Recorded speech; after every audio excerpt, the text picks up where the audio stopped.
Hello everyone, welcome to study journey. Friends, आज की ये जो वीडियो आपके लिए रहने वाली है, ये D triple S B exam के लिए, चाहे आप टीजीटी हो, पीजीटी हो और पीआरटी हो। यहाँ पर ही मैं ये भी बता देती हूँ कि इससे पहले मैं आप लोगों को हिंदी और इंग्लिश के जो इंपॉर्टेंट टॉपिक्स आप लोगों के बन सकते हैं, जहाँ से आप 20 आउट ऑफ 20 स्कोर कर सकते हैं, वो भी मैं आप लोगों को बता चुकी हूँ। तो अगर आप लोगों ने वो वीडियो नहीं देखी है तो जा करके उनको भी देख लीजिएगा। आज की इस वीडियो में मैं बात करने वाली हूँ मैथमेटिक्स के बारे में, क्योंकि आप सभी लोग जानते हैं, चाहे आप पीआरटी, टीजीटी, पीजीटी से हो, चाहे आपका सब्जेक्ट इंग्लिश हो, हिंदी हो, कुछ भी आपका सब्जेक्ट रहा हो, लेकिन जब आपका जनरल सेक्शन की बात आती है, जो कि आपका उसके अंदर भी आपको विद नेगेटिव मार्किंग 40% मार्क्स लाना अनिवार्य होता है। तो जब मैं उसकी बात करती हूँ तो उसके अंदर मैथ्स का अच्छा खासा अपना रोल देखने को मिलता है। और आप सभी लोग जानते हैं कि भाई मैथ्स का जितने क्वेश्चन आप लोग सोल्व करेंगे तो वहाँ पे क्वेश्चंस के सही होने की पॉसिबिलिटी भी ज़्यादा होती है, आप लोग नेगेटिव मार्किंग से भी बच सकते हैं।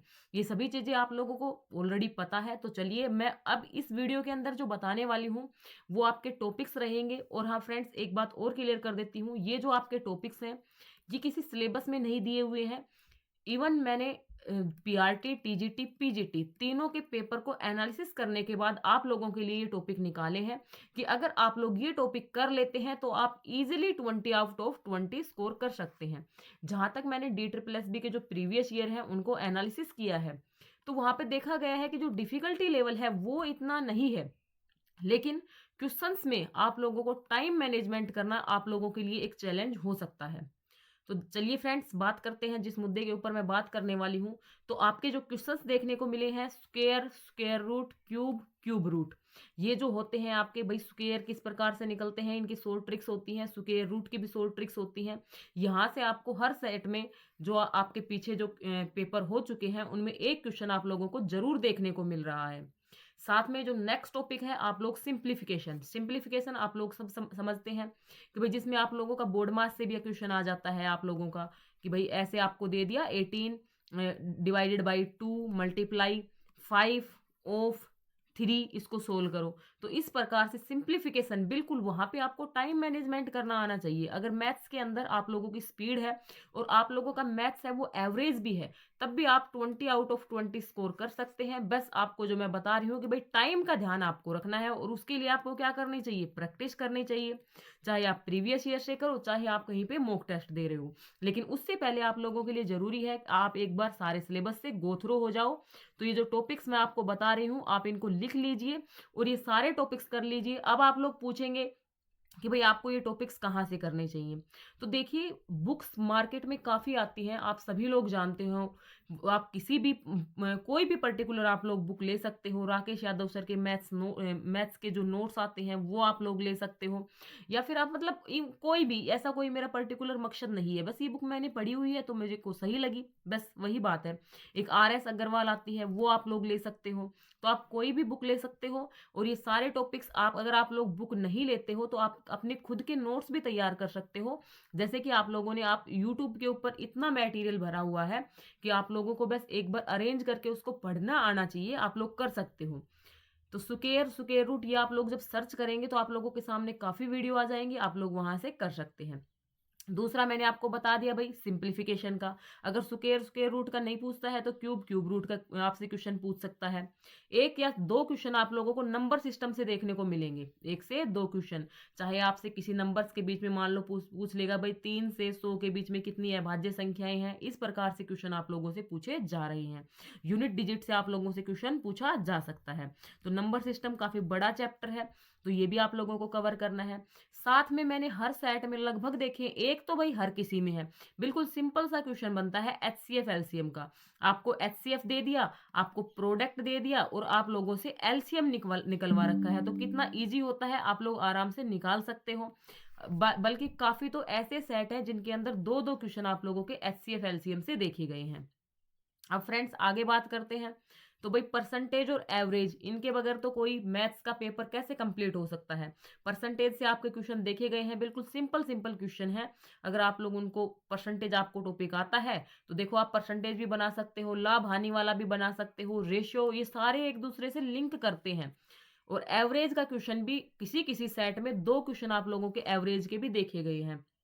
जैसे कि एक तो सिंपल आपसे संख्याओं का दे दिया, नंबर्स का एवरेज करवा लिया, एक आपसे एज से रिलेटेड जो एवरेज के क्वेश्चन बनते हैं वो भी दिए गया है। तो आप इस कंसेप्ट को भी अच्छे से कीजिएगा। साथ में परसेंटेज वाला टॉपिक्स है उसको कर लीजिए। लाभ हानि आप सभी को पता है, सीपी, एसपी, क्रय मूल्य, विक्रय मूल्य, डिस्काउंट, ये सभी क्वेश्चंस आप लोगों के एग्जाम में पूछे गए हैं। लेकिन जो मैं बता रही हूँ आपको कि भाई डिफिकल्टी लेवल आप लोगों को ज्यादा नहीं देखने को मिला है। नेक्स्ट आपका चैप्टर रेशियो बन जाता है। रेशियो के बाद आप जब मिक्सर और एलिगेशन वाला जो चैप्टर पढ़ते हैं उससे भी आपका जो क्वेश्चन है वो बन रहा है। तो उसको भी देख लीजिए भाई, दूध में जो पानी है वो इतना मिलाया गया और फिर उसमें इतना अनुपात हो गया, तो इस प्रकार से वो निकालते हैं ना, वो आपको आना चाहिए। उसके बाद आ जाता है आपका साधारण ब्याज और चक्रवर्ती ब्याज। साधारण ब्याज भी आपको करना है, चक्रवर्ती ब्याज भी आपको करना है। एक क्वेश्चन यहाँ से भी आपको देखने को मिल रहा है। फ्रेंड्स, वीडियो को कंप्लीट देखिएगा। अगर आप लोग चैनल पर फर्स्ट टाइम विजिट कर रहे हैं तो चैनल को सब्सक्राइब कर लीजिएगा, क्योंकि मैं आप लोगों के लिए इस तरह की अपडेट्स लाती रहती हूँ, आप लोगों के एग्जाम में जो आप लोगों के स्कोर में बढ़ोतरी कर सकती हैं। साथ में फ्रेंड्स, आपको क्या करना है कि जिनका भी मैथ्स कमजोर है तो वो मैथ्स को बिल्कुल स्किप ना करें कि आप मैं तो बिल्कुल 20 का 20 नंबर के मैथ्स को छोड़ देता हूं। तो ऐसी गलती आप लोग बिल्कुल ना करें। जो इजी इजी चैप्टर है आप उनको बना सकते हैं। जैसे कि भाई मैंने आपको बताया सिंप्लीफिकेशन वाला बिल्कुल इजी चैप्टर है, तो आप इसको कर लीजिए। स्क्वायर स्क्वायर रूट वाला इजी चैप्टर है, आप इसको कर लीजिए। एचसीएफ एलसीएम वाला क्वेश्चन है, ये बिल्कुल ईजी होता है। एवरेज वाला ईजी होता है। तो ये क्वेश्चन आप लोग, ये जो आप चैप्टर है ये कर लेंगे, तब भी आप ये है कि भाई 20 में से एटलीस्ट आप 10 से 12 मार्क्स तो कम से कम लाओ। तो वही मैं आपको बता रही हूँ। मान लो किसी को भाई साधारण ब्याज चक्रवर्ती ब्याज वाला जो चैप्टर है वो हार्ड लगता है, तो आप इसको स्किप कर दो, लेकिन पूरे मैथ्स को स्किप मत करो। ओके। नेक्स्ट है भाई डिस्टेंस एंड स्पीड। तो डिस्टेंस एंड स्पीड से आपके दो क्वेश्चन देखने को मिल रहे हैं, दूरी और समय से। एक आपको ट्रेन वगैरह का क्वेश्चन दे दिया, एक आपका बोट एंड स्ट्रीम वाला भी इसी कंसेप्ट से सोल्व होता है। तो ये क्वेश्चन भी आपका देखने को बन रहा है। नेक्स्ट है भाई वर्क एंड टाइम वाला, जो तो ऐसा तो हो ही नहीं सकता वर्क एंड टाइम ना पूछे आपसे।